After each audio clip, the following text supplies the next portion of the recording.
Robert ಕಿಯೋಸಕಿ ಅಮೇರಿಕಾದಲ್ಲಿ ಒಬ್ಬ successful business man, investor, educator, writer. ಇವರು ಅನೇಕ ಪುಸ್ತಕಗಳನ್ನು ಬರೆದಿದ್ದಾರೆ. ಇವರು ಬರೆದಂಥ ಅನೇಕ ಪುಸ್ತಕಗಳಲ್ಲಿ ಅತ್ಯಂತ ಜನಪ್ರಿಯತೆಯನ್ನು ಪಡೆದಂಥ ಒಂದು ಪುಸ್ತಕ ಅಂತಂದರೆ which is rich dad and poor dad. ಈ ಪುಸ್ತಕ ಇಡೀ ಜಗತ್ತಿನಾದ್ಯಂತ ಅತ್ಯಂತ ಜನಪ್ರಿಯತೆಯನ್ನು ಪಡೆದಿದೆ. ಅತ್ಯಂತ ಸಂಚಲನವನ್ನು ಸೃಷ್ಟಿ ಮಾಡಿದಂಥ ಒಂದು ಪುಸ್ತಕ ಅಂದರೆ which is rich dad and poor dad. ಈ ಪುಸ್ತಕದಲ್ಲಿ ರಾಬರ್ಟ್ ಕಿಯೋಸಕಿ ಅವರು ಏನು ಹೇಳಕ್ಕೆ ಹೋಗ್ತಾ ಇದ್ದಾರೆ ಅಂತಂದರೆ, ಆಸೆಟ್ಟು ಮತ್ತು ಲಯಬಿಲಿಟಿ ಅನ್ನೋ ಒಂದು ವಿಷಯವನ್ನು ಇಟ್ಕೊಂಡು ಎಂಟೈರ್ ಪುಸ್ತಕದಲ್ಲಿ ಅನೇಕ ಎಕ್ಸಾಂಪಲ್ಗಳ ಮೂಲಕ ಆಸೆಟ್ಟು ಮತ್ತು ಲಯಬಿಲಿಟಿ ಅನ್ನೋ ಕಾನ್ಸೆಪ್ಟನ್ನು ಎಕ್ಸ್ಪ್ಲೇನ್ ಮಾಡ್ತಾರೆ. ಸೊ ಇಲ್ಲಿ ಅವರು 2 ಭಾಗಗಳನ್ನು ಮಾಡ್ತಾರೆ.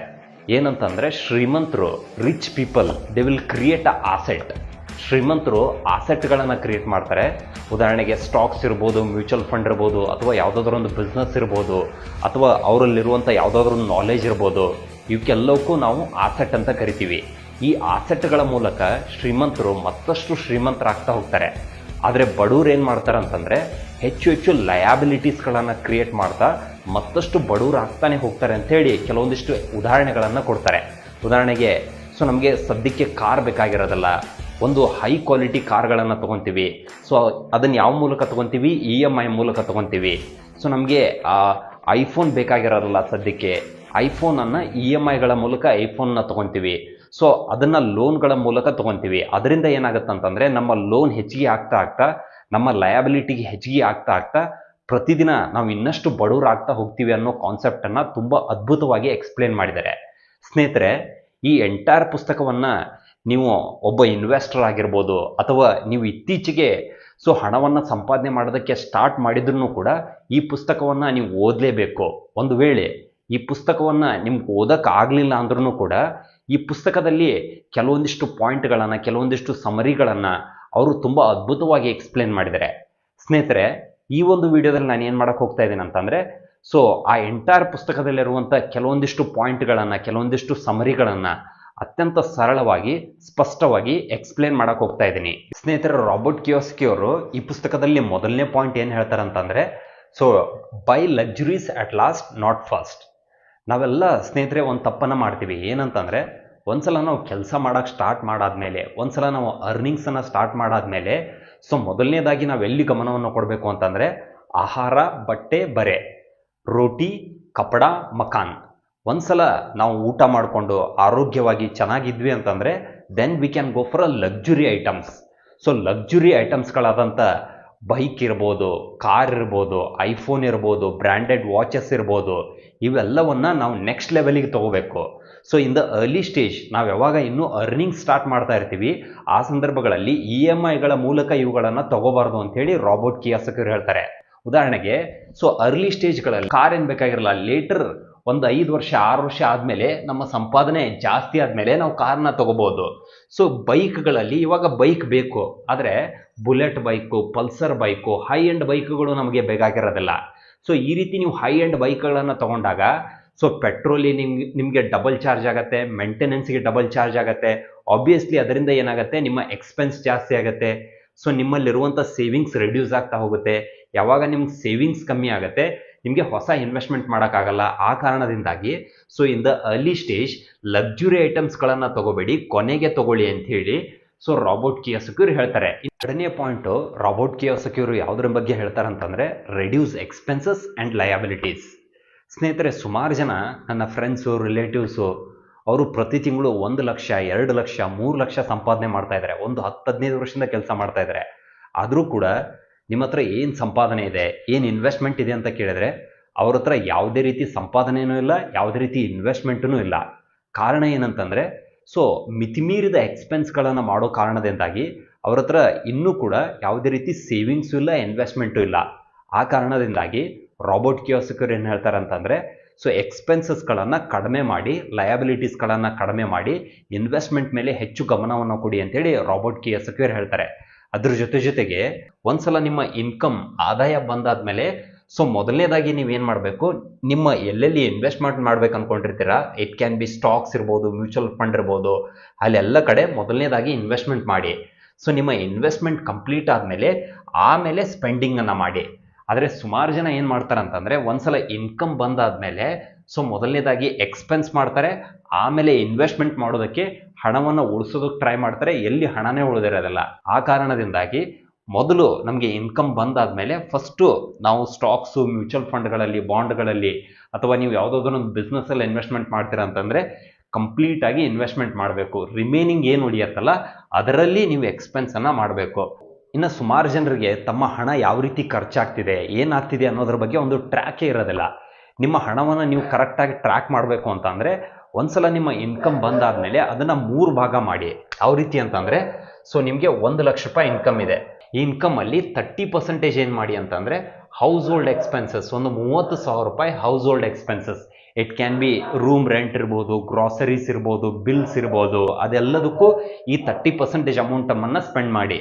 ರಿಮೈನಿಂಗ್ 30% ಅಮೌಂಟನ್ನು ಏನು ಮಾಡಬೇಕು ಅಂತಂದರೆ ಸೊ ಲಾಂಗ್ ಟರ್ಮ್ಗೆ ಯಾವುದೋ ಒಂದು ಪ್ರಾಪರ್ಟಿ ತೊಗೋತಾ ಇದ್ದೀರಾ, ಅಥವಾ ಮನೆ ಖರೀದಿ ಮಾಡ್ತಾ ಇದ್ದೀರಾ, ಅಥವಾ ಯಾವುದೋ ಒಂದು ರಿಯಲ್ ಎಸ್ಟೇಟಲ್ಲಿ ಹಣವನ್ನು ಹಾಕ್ತಾ ಇದ್ದೀರಾ, ಸೊ ಅಲ್ಲಿ 30% ಅಮೌಂಟನ್ನು ಸ್ಪೆಂಡ್ ಮಾಡಿ.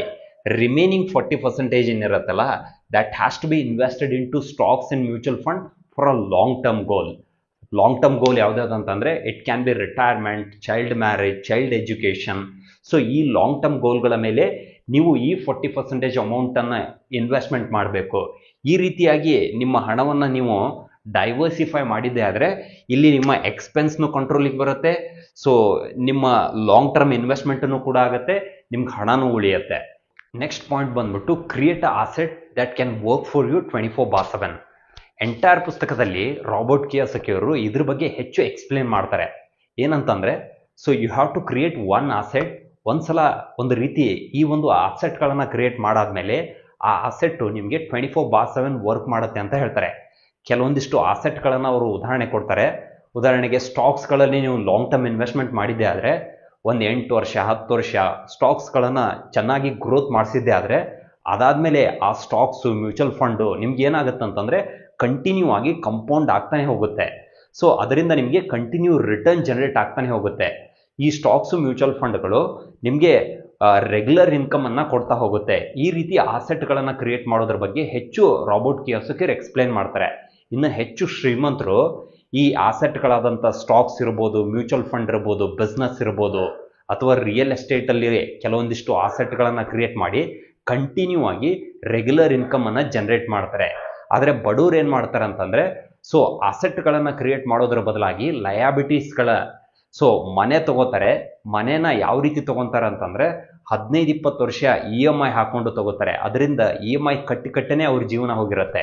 ಇನ್ನು ಕಾರ್ಗಳನ್ನು ತಗೊತಾರೆ. ಸೊ ಕಾರ್ ಸದ್ಯಕ್ಕೆ ನಮಗೆ ಬೇಕಾಗಿರಲ್ಲ, ಆದರೂ ಕೂಡ EMI ಮೂಲಕ ಕಾರ್ನ ತೊಗೊಂಡ್ಬಿಟ್ಟು EMI ಕಟ್ಟಿನೇ ಅವ್ರ ಜೀವನ ಹೋಗುತ್ತೆ ಅನ್ನೋದ್ರ ಬಗ್ಗೆ ತುಂಬ ಎಕ್ಸ್ಪ್ಲೇನ್ ಮಾಡ್ತಾರೆ. ಇನ್ನು ಇತ್ತೀಚೆಗೆ ಸೊ ಈ 21st ಸೆಂಚುರಿನಲ್ಲಿ ಕೆಲವೊಂದಿಷ್ಟು ಆಸೆಟ್ಗಳಂತಂದರೆ ಉದಾಹರಣೆಗೆ ನೀವೊಬ್ಬ ಸಿಂಗರ್, ನೀವು ಒಳ್ಳೆ ಹಾಡುಗಳನ್ನು ಹಾಡ್ತೀರಂತಂದರೆ ಅದೇ ನಿಮ್ಮ ಆಸೆಟ್ಟು. ನಿಮ್ಮ ಹತ್ರ ಯಾವುದೋ ಒಂದು ವಿಷಯದಲ್ಲಿ ಹೆಚ್ಚು ನಾಲೆಜ್ ಇದೆ ನಿಮಗೆ, ಆ ನಾಲೆಜೇ ನಿಮ್ಗೆ ಆಸೆಟ್ಟು. ನೀವೊಬ್ಬ ಯೂಟ್ಯೂಬರ್, ನಿಮ್ಮ ಕಂಟೆಂಟ್ಗಳೇ ನಿಮಗೆ ಆಸೆಟ್ಗಳು. ಸೊ ನಿಮಗೆ ಯಾವುದೋ ಒಂದು ವಿಷಯದಲ್ಲಿ ಒಳ್ಳೆ ಹೋಲ್ಡ್ ಇದೆ, ಎಕ್ಸ್ಪರ್ಟೀಸ್ ಇದೆ, ಆ ವಿಷಯವನ್ನು, ಆ ಸಬ್ಜೆಕ್ಟನ್ನು ನೀವೊಂದು ಕೋರ್ಸನ್ನಾಗಿ ಕ್ರಿಯೇಟ್ ಮಾಡಿ ಒಂದು ಕಡೆ ಅದನ್ನು ಸ್ಟೋರ್ ಮಾಡಿ ಸೊ ಜನಗಳಿಗೆ ಆ ಕೋರ್ಸನ್ನು ಸೆಲ್ ಮಾಡಿದ್ರೆ ಅದೇ ನಿಮಗೆ ಆಸೆಟ್ಟು. ಈ ರೀತಿ ನೀವು ಯಾವ ವಿಷಯದಲ್ಲಿ ಎಕ್ಸ್ಪರ್ಟ್ ಇದ್ದೀರಾ, ಯಾವ ವಿಷಯದಲ್ಲಿ ನಿಮಗೆ ಪರಿಪೂರ್ಣತೆ ಇದೆ, ಆ ವಿಷಯವನ್ನು ನೀವು ಹೆಚ್ಚು ತಿಳ್ಕೊಂಡಿದ್ದೆ ಆದರೆ, ಆ ವಿಷಯದಲ್ಲಿ ನೀವು ಹೆಚ್ಚು ಎಕ್ಸ್ಪರ್ಟ್ ಆಗಿದ್ದೆ ಆದರೆ ಅದೇ ನಿಮಗೆ ಆಸೆಟ್ಟು. ಈ ರೀತಿಯಾಗಿ ರಾಬರ್ಟ್ ಕಿಯೋಸಕಿ ಅವರು ಸೊ ನಾವು ಆಸೆಟ್ಗಳನ್ನು ಕ್ರಿಯೇಟ್ ಮಾಡಬೇಕು, ನಾಟ್ ಲಯಾಬಿಲಿಟಿ. ಆ ಆಸೆಟ್ಗಳು ನಮಗೆ 24/7 ವರ್ಕ್ ಆಗುತ್ತೆ ಅಂತ ಹೇಳ್ತಾರೆ. ಉದಾಹರಣೆಗೆ ಒಬ್ಬ ಯೂಟ್ಯೂಬರ್ ಇರ್ತಾನೆ, ಅನೇಕ ಕ್ವಾಲಿಟಿ ವಿಡಿಯೋಗಳನ್ನು ಕ್ರಿಯೇಟ್ ಮಾಡ್ತಾನೆ. ಅವನು ಒಂದು ಸಲ ವಿಡಿಯೋನ ಕ್ರಿಯೇಟ್ ಮಾಡಾದ್ಮೇಲೆ ಆ ವಿಡಿಯೋನ ಅನೇಕ ಜನ 24/7 ನೋಡ್ತಾನೆ ಇರ್ತಾರೆ. ಅದರಿಂದ ಅವನಿಗೆ ಇನ್ಕಮ್ ಬರ್ತಾನೆ ಇರುತ್ತೆ. ಆ ಕಾರಣದಿಂದಾಗಿ we have to create a asset which will work for us 24/7. Next point ಬಂದ್ಬಿಟ್ಟು ಕಂಟ್ರೋಲ್ ಯುವರ್ ಇಮೋಷನ್. ಸೊ ಇಲ್ಲಿ ರಾಬರ್ಟ್ ಕಿಯೋಸಕಿ ಅವರು ಯಾವುದ್ರ ಬಗ್ಗೆ ಹೇಳಕ್ಕೆ ಹೋಗ್ತಾ ಇದ್ದಾರೆ ಅಂತಂದರೆ ಸ್ಟಾಕ್ ಮಾರ್ಕೆಟ್ನಲ್ಲಿ ನಾವು ಇನ್ವೆಸ್ಟ್ಮೆಂಟ್ ಮಾಡ್ತೀವಿ ಅಂತಂದರೆ, ನೀವು ಲಾಂಗ್ ಟರ್ಮ್ ಹೂಡಿಕೆ ಮಾಡ್ತೀರಾ ಅಂತಂದರೆ so you have to control your emotions. ಸ್ನೇಹಿತರೆ, ಸ್ಟಾಕ್ ಮಾರ್ಕೆಟ್ನಲ್ಲಿ ನಿಮ್ಗೆ ಎಷ್ಟು ನಾಲೆಜ್ ಇದೆ, ನೀವು ಎಷ್ಟು ಎಕ್ಸ್ಪರ್ಟ್ ಇದ್ದೀರಾ, ಎಷ್ಟು ದುಡ್ಡಿದೆ ಅನ್ನೋದು ಮ್ಯಾಟರ್ ಆಗೋದಿಲ್ಲ. So controlling our emotions which is very very important. ಯಾಕಂತಂದರೆ ಸ್ಟಾಕ್ ಮಾರ್ಕೆಟ್ ಯಾವಾಗಿದ್ರೂ ಕೂಡ ಮೇಲೇನೆ ಹೋಗೋದಿಲ್ಲ, it will fall also. When it falls it will fall very badly. ಆ ಸಂದರ್ಭಗಳಲ್ಲಿ we have to control our emotions. ಈ ಸ್ಟಾಕ್ ಮಾರ್ಕೆಟ್ನಲ್ಲಿ ಫಿಯರ್ ಮತ್ತು greed are the biggest emotion. ಯಾವಾಗ ಸ್ಟಾಕ್ ಮಾರ್ಕೆಟ್ ಮೇಲ್ಗಡೆ ಹೋಗುತ್ತಲ್ಲ, we will become too greedy. ಆ ಸಂದರ್ಭಗಳಲ್ಲಿ ನಾವು ಇನ್ವೆಸ್ಟ್ಮೆಂಟ್ ಮಾಡಬಾರ್ದು. ಆ ಸಂದರ್ಭಗಳಲ್ಲಿ ನಾವು ಪ್ರಾಫಿಟನ್ನು ಬುಕ್ ಮಾಡಬೇಕು. ಆದರೆ ರಿಟೇಲ್ ಇನ್ವೆಸ್ಟರ್ಸ್ ಏನು ಮಾಡ್ತಾರಂತಂದರೆ, ಆ ಸಂದರ್ಭಗಳಲ್ಲಿ ಯಾವಾಗ ಮಾರ್ಕೆಟ್ ಮೇಲೆ ಹೋಗ್ತಾ ಇರತ್ತೆ, ತುಂಬ ಗ್ರೀಡಿ ಆಗಿಬಿಟ್ಟು ಹೆಚ್ಚು ಇನ್ವೆಸ್ಟ್ಮೆಂಟ್ ಮಾಡ್ತಾರೆ. ಸೊ ಮಾರ್ಕೆಟ್ ಕೆಳಗಡೆ ಬಂದಾಗ ಪೋರ್ಟ್ಫೋಲಿಯೋ ನೆಗೆಟಿವ್ ಬರುತ್ತೆ, ಸೆಲ್ ಮಾಡಿ ಎಕ್ಸಿಟ್ ಆಗ್ತಾರೆ. ಅದೇ ರಿವರ್ಸ್ ಆಗಿ ಸೊ ಮಾರ್ಕೆಟ್ ಯಾವಾಗ ಕೆಳಗಡೆ ಬರ್ತಾ ಇರತ್ತೆ, ಆವಾಗ ಇದು ಒಳ್ಳೆ ಇನ್ವೆಸ್ಟ್ಮೆಂಟ್ ಅಪಾರ್ಚುನಿಟಿ. ಆ ಸಂದರ್ಭದಲ್ಲಿ ರಿಟೇಲ್ ಇನ್ವೆಸ್ಟರ್ಸು ತುಂಬ ಪ್ಯಾನಿಕ್ ಆಗಿಬಿಟ್ಟು ಸೊ ಇನ್ವೆಸ್ಟ್ಮೆಂಟ್ ಮಾಡೋದ್ರ ಬದಲಾಗಿ ತಮ್ಮ ಪೋರ್ಟ್ಫೋಲಿಯೋನ ಸೆಲ್ ಮಾಡಿಬಿಟ್ಟು ಮಾರ್ಕೆಟ್ನಿಂದ ಎಕ್ಸಿಟ್ ಆಗ್ತಾರೆ. ಆ ಕಾರಣದಿಂದಾಗಿ ಸ್ಟಾಕ್ ಮಾರ್ಕೆಟ್ನಲ್ಲಿ ನೀವು ಲಾಂಗ್ ಟರ್ಮ್ ಇನ್ವೆಸ್ಟ್ಮೆಂಟ್ ಮಾಡಬೇಕು, ವೆಲ್ತ್ ಕ್ರಿಯೇಷನ್ ಮಾಡಬೇಕು ಅಂತಂದರೆ ನಿಮ್ಮ ಇಮೋಷನ್ಸ್, ನಿಮ್ಮ ಭಾವನೆಗಳನ್ನು ನೀವು ಕಂಟ್ರೋಲ್ ಮಾಡಬೇಕು. Fear and greed are the biggest emotion. You need to control your emotions ಅನ್ನೋದ್ರ ಬಗ್ಗೆ ಇಲ್ಲಿ ತುಂಬ ಅದ್ಭುತವಾಗಿ ಎಕ್ಸ್ಪ್ಲೇನ್ ಮಾಡ್ತಾರೆ. ನೆಕ್ಸ್ಟ್ ರಾಬರ್ಟ್ ಕಿಯೋಸಕಿ ಅವರು ಹೇಳುವಂಥ ಪಾಯಿಂಟ್ ಅಂತಂದರೆ, don't work to earn, work to learn. ನಾವೆಲ್ಲ ಒಂದು ದೊಡ್ಡ ತಪ್ಪನ್ನು ಏನು ಮಾಡ್ತೀವಿ ಅಂತಂದರೆ, ಕೆಲಸ ಮಾಡೋ ಸಂದರ್ಭದಲ್ಲಿ ನಾವು ಹಣ ಗಳಿಸೋದ್ರ ಮೇಲೆ ಹೆಚ್ಚು ಗಮನವನ್ನು ಕೊಡ್ತೀವಿ. ಸೊ ಅರ್ನಿಂಗ್ಸ್ ಮೇಲೆ ನಾವು ಹೆಚ್ಚು ಗಮನವನ್ನು ಕೊಡ್ತೀವಿ. ಆದರೆ ಅರ್ನಿಂಗ್ಸ್ ಅನ್ನೋದು ನಿಮ್ಗೆ ಯಾವಾಗ ಇನ್ಕ್ರೀಸ್ ಆಗ್ತಾ ಹೋಗುತ್ತೆ ಅಂತಂದರೆ, ಯಾವಾಗ ನಿಮ್ಮ ಫೋಕಸ್ ಕಲಿಯೋದ್ರ ಮೇಲೆ ಹೆಚ್ಚು ಇರುತ್ತೆ, ಆವಾಗ ನಿಮ್ಮ ಇನ್ಕಮ್ ಅನ್ನೋದು ಇನ್ಕ್ರೀಸ್ ಆಗ್ತಾ ಹೋಗುತ್ತೆ. ಯಾವಾಗ ನೀವು ಹಣವನ್ನು ಬಿಟ್ಟು ಲರ್ನಿಂಗ್ ಮೇಲೆ ಹೆಚ್ಚು ಗಮನವನ್ನು ಕೊಡ್ತೀರಲ್ಲ, ಆವಾಗ ನಿಮ್ಮ ಸ್ಕಿಲ್ ಸೆಟ್ ಇನ್ಕ್ರೀಸ್ ಆಗ್ತಾ ಹೋಗುತ್ತೆ, ನಿಮ್ಮ ಎಕ್ಸ್ಪರ್ಟೀಸ್ ಇನ್ಕ್ರೀಸ್ ಆಗ್ತಾ ಹೋಗುತ್ತೆ. ಸೊ ಪ್ರಾಡಕ್ಟ್ ಮೇಲಿರುವಂಥ ಆ ವಿಷಯದ ಮೇಲಿರುವಂಥ ಹೋಲ್ಡ್ ಬಂದ್ಬಿಟ್ಟು ನಿಮಗೆ ಪ್ರತಿದಿನದಿಂದ ದಿನಕ್ಕೆ ಇನ್ಕ್ರೀಸ್ ಆಗ್ತಾ ಹೋಗುತ್ತೆ. ಅದರಿಂದ ಏನಾಗುತ್ತೆ ಅಂತಂದರೆ ನಿಮ್ಮ ಔಟ್ಕಮ್ ಜಾಸ್ತಿ ಆಗುತ್ತೆ. ನಿಮ್ಮಿಂದ ಬರುವಂಥ ರಿಸಲ್ಟ್ ಇದೆಯಲ್ಲ, ಪ್ರತಿದಿನದ ದಿನಕ್ಕೆ ನೀವು ಒಳ್ಳೆ ರಿಸಲ್ಟ್ ಕೊಡ್ತಾ ಹೋಗ್ತೀರಾ. ಯಾವಾಗ ನಿಮ್ಮ ರಿಸಲ್ಟ್ ಚೆನ್ನಾಗಿ ಆಗ್ತಾ ಹೋಗುತ್ತೆ, ಆಬ್ವಿಯಸ್ಲಿ ನಿಮ್ಮ ಇನ್ಕಮನ್ನು ಕೂಡ ಇನ್ಕ್ರೀಸ್ ಆಗ್ತಾನೆ ಹೋಗುತ್ತೆ. ಅದರ ಬದಲಾಗಿ ಸುಮಾರು ಜನ ಏನು ಮಾಡ್ತಾರೆ ಅಂತಂದರೆ, ಸೊ ಕಲಿಯೋದನ್ನು ಬಿಟ್ಟು ಹಣದ ಮೇಲೆ ಹೆಚ್ಚು ಗಮನ ಕೊಟ್ಟಾಗ ಏನಾಗುತ್ತೆ ಅಂತಂದರೆ, ನೀವು ಸೊ ಆ ವಿಷಯದಲ್ಲಿರುವಂಥ ಹೋಲ್ಡನ್ನು ಪ್ರತಿದಿನ ದಿನಕ್ಕೆ ಕಳ್ಕೊತಾ ಹೋಗ್ತೀರಾ. ನಿಮ್ಮ ಎಕ್ಸ್ಪರ್ಟೀಸು ಕಡಿಮೆ ಆಗ್ತಾ ಹೋಗುತ್ತೆ, ನಿಮ್ಮ ಪ್ರೊಡಕ್ಟಿವಿಟಿ ರೆಡ್ಯೂಸ್ ಆಗ್ತಾ ಹೋಗುತ್ತೆ. So over the long period ಏನಾಗುತ್ತೆ ಅಂತಂದರೆ, ನಿಮ್ಮ ಅರ್ನಿಂಗ್ಸ್ ಅನ್ನೋದು ಮತ್ತಷ್ಟು ಕಡಿಮೆ ಆಗ್ತಾ ಹೋಗುತ್ತೆ. ಆ ಕಾರಣದಿಂದಾಗಿ ಯಾವಾಗ ನೀವು ಕೆಲಸ ಮಾಡ್ತಿರ್ತೀರಲ್ಲ, you have to focus more on learning. ಕಲಿಯೋದ್ರ ಮೇಲೆ ಹೆಚ್ಚು ಗಮನವನ್ನು ಕೊಡಬೇಕು, ನಾಟ್ ಆನ್ ದ ಮನಿ. ಅದಕ್ಕೋಸ್ಕರನೇ ಹೇಳೋದು learning is the biggest earning ಅಂತ ಹೇಳ್ತಾರೆ. ನೆಕ್ಸ್ಟ್ ಪಾಯಿಂಟ್ ಬಂದ್ಬಿಟ್ಟು ರಾಬರ್ಟ್ ಕಿಯೋಸಕಿ ಅವರು ಏನು ಹೇಳ್ತಾರೆ ಅಂತಂದರೆ, ರೀಡ್ ಅನ್ನೋದ್ರ ಬಗ್ಗೆ ಹೇಳ್ತಾರೆ. ಅಂತಂದರೆ ಸೊ ನೀವು ಎಷ್ಟೇ ಎತ್ತರಕ್ಕೆ ಬೆಳೀಲಿ, ಏನೇ ಮಾಡಲಿ, ಎಷ್ಟೇ ಎಕ್ಸ್ಪರ್ಟ್ ಆದ್ರೂ ಕೂಡ ಓದುವಂಥದ್ದನ್ನು, ಕಲಿಯುವಂಥದ್ದನ್ನು ಯಾವತ್ತೂ ನಿಲ್ಲಿಸ್ಬೇಡಿ ಅಂತ ಹೇಳ್ತಾರೆ.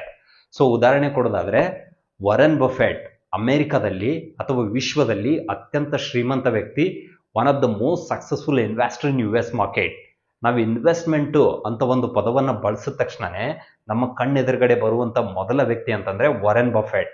ಅವರು ಅಷ್ಟು ಶ್ರೀಮಂತರಾದ್ರೂ ಕೂಡ, ಅಷ್ಟು ಎಕ್ಸ್ಪರ್ಟ್ ಆದ್ರೂ ಕೂಡ, ಅಷ್ಟು ಏಜ್ ಆದ್ರೂ ಕೂಡ, ಇವತ್ತಿಗೂ ಕೂಡ ವಾರೆನ್ ಬಫೆಟ್ ಹೇಳ್ತಾರೆ, ಇವತ್ತೂ ಕೂಡ ಅವರು ಪ್ರತಿದಿನ ಒಂದು 2-3 ಪುಟ ಆದರೂ, ಒಂದು 4-5 ಪುಟ ಆದ್ರೂ ಸ್ಟಾಕ್ ಮಾರ್ಕೆಟ್ಗೆ ಸಂಬಂಧಪಟ್ಟಂತೆ, ಇನ್ವೆಸ್ಟ್ಮೆಂಟಿಗೆ ಸಂಬಂಧಪಟ್ಟಂತೆ ಇವತ್ತೂ ಕೂಡ ಓದ್ತಾರಂತೆ. ಆ ಕಾರಣದಿಂದಾಗಿ ಅವರು ಇಷ್ಟು ಬೆಳೆಯೋದಕ್ಕೆ, ಇಷ್ಟು ಗ್ರೋ ಆಗೋದಕ್ಕೆ, ಇಷ್ಟು ವೆಲ್ತ್ ಕ್ರಿಯೇಷನ್ ಮಾಡೋದಕ್ಕೆ ಸಾಧ್ಯ ಆಯಿತು. ಸೊ ನಾನು ಇನ್ನೂ ಒಂದು ಉದಾಹರಣೆ ಕೊಡ್ತೀನಿ. ಇದು ಕೆಲವೊಬ್ಬರಿಗೆ ಸ್ವಲ್ಪ ರಾಜಕೀಯನೂ ಅನಿಸ್ಬೋದು, but still I want to give this example. So Annamalai ಇವತ್ತು ಭಾರತದ ರಾಜಕೀಯದಲ್ಲಿ ಅತ್ಯಂತ ವೇಗವಾಗಿ ಒಬ್ಬ ಎಮರ್ಜ್ ಆಗ್ತಿರುವಂಥ ಒಬ್ಬ ಲೀಡರ್. ಅವರು ರಾಜಕೀಯವಾಗಿ ತುಂಬ ಎಮರ್ಜ್ ಆಗ್ತಾ ಇದ್ರು ಕೂಡ ಆಲ್ರೆಡಿ ಅವರು ಡಬಲ್ ಡಿಗ್ರಿ MBA ಮಾಡಿದ್ದಾರೆ, ಇಂಜಿನಿಯರಿಂಗ್ ಮಾಡಿದ್ದಾರೆ, ಅನೇಕ ಹೊಸ ವಿಷಯಗಳನ್ನು ತಿಳ್ಕೊಂಡಿದ್ದಾರೆ, ಅದ್ಭುತ ಮಾತುಗಾರ. ಇಷ್ಟೆಲ್ಲ ಆದ್ರೂ ಕೂಡ ಇವರು 2024ರಲ್ಲಿ ಇಲೆಕ್ಷನ್ನಲ್ಲಿ ಸೋತಾದ್ಮೇಲೆ ಸೊ 3 ತಿಂಗಳ ಕಾಲ ಇಂಗ್ಲೆಂಡಿಗೆ ಹೋಗ್ಬಿಟ್ಟು ಆಕ್ಸ್ಫರ್ಡ್ ಯೂನಿವರ್ಸಿಟಿನಲ್ಲಿ ಅನೇಕ ರಾಜಕೀಯಕ್ಕೆ ಸಂಬಂಧಪಟ್ಟಂತೆ ಅನೇಕ ಸ್ಟಡಿಗಳನ್ನು ಮಾಡಿದ್ದಾರೆ, ವಿದ್ಯಾಭ್ಯಾಸಗಳನ್ನು ಮಾಡಿದ್ದಾರೆ. ಅಲ್ಲಿ ಹೋಗ್ಬಿಟ್ಟು ಮತ್ತಷ್ಟು ಸ್ಟಡಿ ಮಾಡಿಕೊಂಡು ವಾಪಸ್ ಇಲ್ಲಿ ಬಂದು ಮತ್ತೆ ರಾಜಕೀಯವನ್ನು ಮಾಡ್ತಾ ಇದ್ದಾರೆ. ಸೊ ನಾನಿಲ್ಲಿ ಈ ವಿಷಯವನ್ನು ರಾಜಕೀಯವಾಗಿ ನೀವು ತಗೊಳಕ್ ಹೋಗ್ಬೇಡಿ. ಕಲಿಯೋದು, ಓದೋದು ಅಥವಾ ಲರ್ನಿಂಗ್ ಅನ್ನೋ ಪ್ರೋಸೆಸ್ಸು ನಮಗೆ ಕಂಟಿನ್ಯೂ ಆಗಿರಬೇಕು ಅನ್ನೋದ್ರ ಬಗ್ಗೆ Annamalai is the best example. So ಅದ್ರ ಜೊತೆಗೆ ನೀವು ಯಾವುದೇ ಇಂಡಸ್ಟ್ರಿ ತಗೊಳ್ಳಿ, ಯಾವುದೇ ಸೆಕ್ಟರ್ ತಗೊಳ್ಳಿ, ಅಲ್ಲಿರುವಂಥ ಎಕ್ಸ್ಪರ್ಟ್ಸ್ ಇರ್ಬೋದು, ಅಲ್ಲಿ ಯಶಸ್ವಿಯಾದಂಥ ವ್ಯಕ್ತಿಗಳು, ಅವರ ಯಶಸ್ಸಿನ ಗುಟ್ಟು ಏನಂತ ಕೇಳಿದ್ರೆ, ಅವರು ಪ್ರತಿದಿನ ಓದ್ತಾರೆ, ಪ್ರತಿದಿನ ಕಲಿತಾರೆ. ಆ ಕಾರಣದಿಂದಾಗಿ ಅವರು ಇಷ್ಟು ಬೆಳೆಯೋದಕ್ಕೆ, ಇಷ್ಟು ಗ್ರೋ ಆಗೋದಕ್ಕೆ ಸಾಧ್ಯ ಆಯಿತು. ಅದೇ ರೀತಿಯಾಗಿ ನೀವು ಕೂಡ ಸಕ್ಸಸ್ಸನ್ನು ಸಾಧಿಸಬೇಕು, ನೀವು ಕೂಡ ಗ್ರೋ ಆಗಬೇಕು, ವೆಲ್ತ್ ಕ್ರಿಯೇಷನ್ ಮಾಡಬೇಕು ಅಂತಂದರೆ ನೀವು ಯಾವ ಇಂಡಸ್ಟ್ರಿನಲ್ಲಿದ್ದೀರ, ಯಾವ ಸೆಕ್ಟರ್ನಲ್ಲಿದ್ದೀರಾ, ಎಲ್ಲಿ ನೀವು ವರ್ಕ್ ಮಾಡ್ತಾ ಇದ್ದೀರಲ್ಲ ಆ ಸೆಕ್ಟರ್ಗೆ, ಆ ಇಂಡಸ್ಟ್ರಿಗೆ ಸಂಬಂಧಪಟ್ಟಂಥ ಪುಸ್ತಕಗಳನ್ನು ನೀವು ಓದ್ಬೋದು. ಸೊ ಅಲ್ಲಿರುವಂಥ ಹೊಸ ಸ್ಕಿಲ್ಸ್ಗಳನ್ನು ನೀವು ಕಲಿಬೋದು. ಅದರಿಂದ ಏನಾಗುತ್ತಂತಂದರೆ ನೀವು ಎಕ್ಸ್ಪರ್ಟ್ಸ್ ಆಗ್ತೀರಾ. ಸೊ ಸಬ್ಜೆಕ್ಟ್ ಮ್ಯಾಟರ್ ಎಕ್ಸ್ಪರ್ಟ್ ಆಗ್ತೀರಾ. ಅಲ್ಲಿ ನಿಮ್ಗೊಂದು ಒಳ್ಳೆ ಹೋಲ್ಡ್ ಬರುತ್ತೆ. ಅದರಿಂದ ನಿಮ್ಮ ಇನ್ಕಮ್ನು ಕೂಡ ಜಾಸ್ತಿ ಆಗ್ತಾ ಹೋಗುತ್ತೆ. ನೆಕ್ಸ್ಟ್ ಪಾಯಿಂಟ್ ಬಂದ್ಬಿಟ್ಟು ರೀಇನ್ವೆಸ್ಟ್ ದ ಪ್ರಾಫಿಟ್ ಅನ್ನೋದ್ರ ಬಗ್ಗೆ ರಾಬರ್ಟ್ ಕಿಯೋಸಕಿ ಅವರು ತುಂಬ ಅದ್ಭುತವಾಗಿ ಹೇಳ್ತಾರೆ. ಸ್ನೇಹಿತರೆ, ನೀವು ಯಾವುದಾದ್ರೂ ಒಂದು ಬಿಸ್ನೆಸ್ನಲ್ಲಿ ಲಾಂಗ್ ಟರ್ಮ್ ಸಸ್ಟೈನ್ ಆಗಬೇಕು, ಲಾಂಗ್ ಟರ್ಮಲ್ಲಿ ನೀವು ಆ ಫೀಲ್ಡಲ್ಲಿ ಇರಬೇಕು ಅಂತಂದರೆ ನಿಮ್ಮ ಬಿಸ್ನೆಸ್ಸಿಂದ ನಿಮ್ಗೇನು ಲಾಭ ಬರ್ತಿರತ್ತಲ್ಲ ಅದರಲ್ಲಿ ಒಂದು ಮಿನಿಮಮ್ 20% ಆದರೂ ನೀವು ನಿಮ್ಮ ಬಿಸ್ನೆಸ್ಸಲ್ಲಿ ರೀಇನ್ವೆಸ್ಟ್ಮೆಂಟ್ ಮಾಡಬೇಕು. ಸೊ ಅಂದಾಗ ಮಾತ್ರ ನೀವು ಲಾಂಗ್ ಟರ್ಮಲ್ಲಿ ಸಸ್ಟೈನ್ ಆಗೋಕ್ಕಾಗತ್ತೆ. ನಾನು ಇಲ್ಲಿ ಕೆಲವೊಂದಿಷ್ಟು ಉದಾಹರಣೆಯನ್ನು ಕೊಡ್ತೀನಿ. ಉದಾಹರಣೆಗೆ ನಿಮ್ಮ ಹತ್ರ ಒಂದು ಗ್ರಾಸರಿ ಸ್ಟೋರ್ಸ್ ಇದೆ, ಒಂದು ಕಿರಾಣಿ ಅಂಗಡಿ ಇದೆ. ಕಿರಾಣಿ ಅಂಗಡಿನಲ್ಲಿ ನಿಮ್ಗೇನು ಲಾಭ ಬರುತ್ತಲ್ಲ, ಒಂದ್ಸಲ ಲಾಭ ಬಂದಾದ್ಮೇಲೆ ಆ ಲಾಭವನ್ನು ನಾವು ನಮ್ಮ ಮನೆ ಖರ್ಚುಗಳಿಗೆ ಸ್ಪೆಂಡ್ ಮಾಡಿಬಿಟ್ರೆ ಏನಾಗುತ್ತೆ, ನಾಳೆ ಕಿರಾಣಿ ಅಂಗಡಿನಲ್ಲಿ ಹೊಸ ಹೊಸ ಐಟಮ್ಸ್ ಇರೋದಿಲ್ಲ, ಸೊ ಗ್ರಾಸರೀಸ್ ಇರೋದಿಲ್ಲ. ಅವಾಗ ಸೊ ಕಸ್ಟಮರ್ಸ್ ಬಂದಾಗ ನಿಮ್ಮ ಹತ್ರ ಕೊಡೋದಕ್ಕೆ ಐಟಮ್ಸ್ ಇಲ್ಲ ಅಂತಂದರೆ ಫರ್ದರ್ ನಿಮ್ಮ ಅಂಗಡಿನಲ್ಲಿ ನೀವು ಲಾಭ ಮಾಡೋಕ್ಕಾಗಲ್ಲ.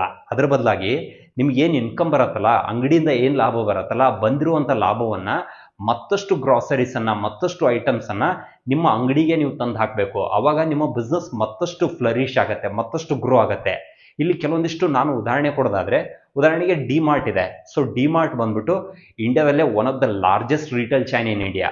ಈ ಡಿಮಾರ್ಟ್ ಬಂದ್ಬಿಟ್ಟು 2000ನೇ ಇಸ್ವಿನಲ್ಲಿ ಒಂದು ಸಣ್ಣ ಅಂಗಡಿ ಮೂಲಕ ಇವತ್ತು ಸ್ಟಾರ್ಟ್ ಮಾಡಿದಂಥ ಡಿಮಾರ್ಟು ಇವತ್ತು ಇಡೀ ಭಾರತದಾದ್ಯಂತ ಅತ್ಯಂತ ವೇಗವಾಗಿ ಬೆಳೀತಾ ಇದೆ.